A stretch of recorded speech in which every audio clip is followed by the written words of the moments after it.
I start off with warm almond milk and a teaspoon of coconut palm sugar. Then I add my yeast. Warming the almond milk and the sugar are both going to help the yeast rise and be happy. Cover with plastic wrap and set it to the side to allow it to incubate. I'll be using this Carb low-carb, high-protein, all-purpose baking flour. This is made by Carb Quick. We'll use a total of 3 cups, but you're going to want to separate it out. 2 cups go in a bowl with a teaspoon of salt, 1.5 tablespoons of sugar substitute, 1 beaten egg, and then an additional 1/2 cup of warm almond milk.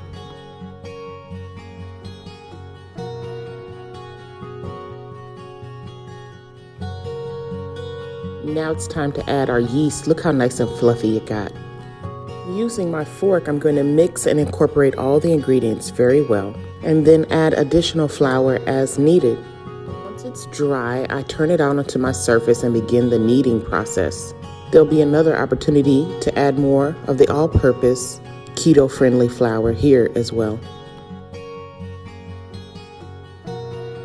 Once our dough forms, we'll form a ball and place it in an oiled bowl.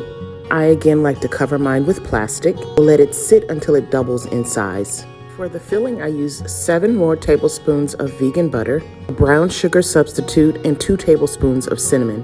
You want to get it mixed and incorporated very well. Whenever I'm working with dough, I like to line my surface with a plastic wrap. This allows me to use less flour, which tends to yield a more moist dough. Now it's time to roll your dough out into a rectangular shape and then spread the cinnamon mixture equally across the entire surface of the rectangle.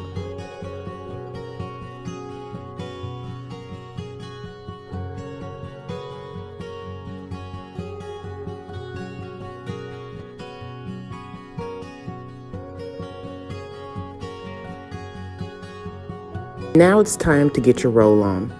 The key here is to roll gently. You don't want to press down too hard. Doing so may affect the way that your dough rises. I cut my pieces about 1.5 inches to 2 inches.